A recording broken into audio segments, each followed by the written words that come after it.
So is Dr. Sebi really dead? Like, I really never thought that we would be talking about Dr. Sebi being dead, and definitely not in any 2016.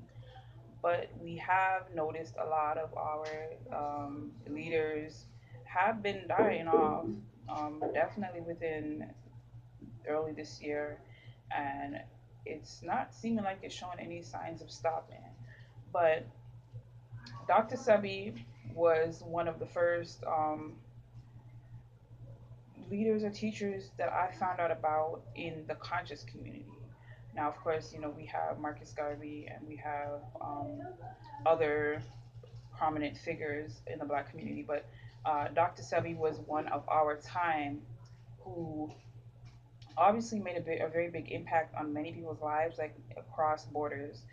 I first found out about Dr. Sebi probably about 10 years ago, well, more like 9 years ago, and when I found out about him, I was geeked. So I shared his videos, I shared his DVDs, his information, and I got a lot of people hooked on Dr. Sebi. But over the time, I found out that a lot of people that I had even shared the information with were becoming rivals, and we were arguing over what food to eat and whether it should be raw, whether it should be cooked, if it's on the Dr. Sebi list or not. And it just became you know, another battle. It was already bad enough that you lost family and friends because you decided not to eat meat anymore. But now you're losing people who are already vegan and vegetarian because you're eating something that's not on the Dr. Sebi diet or the Dr. Sebi list. So you could imagine I just stopped promoting the information in that type of way as much as I did not want to. I definitely want my people to be on a vegan diet and on a better life path, but I had to kind of switch up and decide to do something else. So when I heard that Dr. Sebi was dead, I actually didn't even know that he was dead. I had seen a whole bunch of his pictures on Instagram, and I just figured that it was his birthday because on Instagram that's what a lot of people like to do. They like to share pictures of famous people or celebrities or just prominent people, black leaders, when it's their birthday. So they flooded the Instagram feed, and that's what I figured was happening. So it was actually not until King Noble had broke the news that I found out that this man had actually passed on.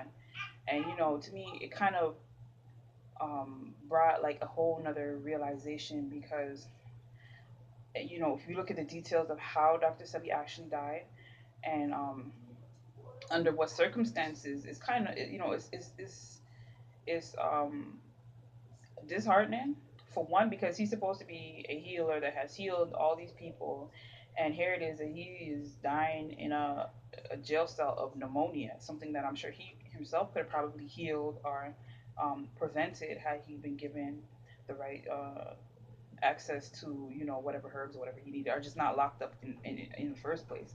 But apparently he was locked up um, for trying to board an airplane with $37,000 cash. I don't know what he was doing with $37 worth of cash. Um, we do know that now they are trying to make it hard for people to even take out $10,000 or more out of your bank account, probably even less than that. So I could see how he could run into some trouble with that. But apparently they were locking him up on charges of money laundering. Apparently he got released, and then a few days later, the Hernandez type of FBI or whatever had arrested him again. So he I guess succumbed to his pneumonia, right, and and passed on. Uh, so with all that, I was like, okay, well, here it is. We've been arguing. A lot of black people, have been arguing about what vegan diet. You can't question Dr. Sebi. You can't challenge his teachings. And here it is. Um, some some Rwandans, or Mexicans, or whatever they are able to kill this man, are able to allow this man to die in prison. And I don't see the same type of uh, just anger and hatred towards the people responsible for this as just you or I who are just on this path and have questions, and certain things might not make sense. What do we eat? What's going on. That was a lot of what was going on when you first heard about Dr. Sebi. There was a lot of questioning, and I guess people, I don't know if they just got tired of having to answer these questions that people actually needed answers to, that they just sort of got bitter, per se. um, but for the people responsible for Dr. Sebi's death, I surely hope that there's definitely some type of action being taken place, and something being done about the fact that this man was able to die of pneumonia when he could have, that's something he could have healed himself of. Um, so it's like it teaches us, to me, that we shouldn't take each other for granted, and we should take the time out to really sort out certain issues with each other, because there are other people and there are other forces that they don't care about the fact that you might be vegan. They don't care about the fact that you're trying to eat a better diet, a healthier diet, or live better. um, they don't care about the healing that you need, and that you're seeking. All they see is that you're a black person. They don't even see that you're a black vegan. They just see that you are black, and you are open for the fire that's coming your way.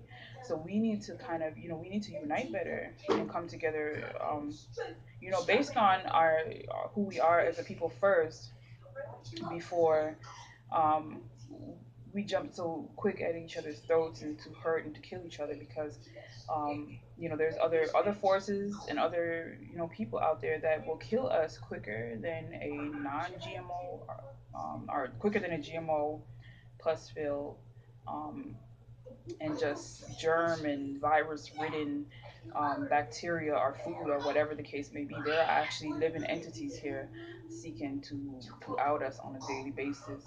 And they can make up whatever story that they want, that is about money laundering, 37,000 worth of cash on the airplane, pneumonia in the prison. They can say what they want, and and walk away scot free. But we will hold each other to the death over something as simple as, whether we're eating a raw purple carrot or a cooked one. So, with that said, thanks for coming to the website, and also, again, subscribe to my email list and to the YouTube channel. Peace.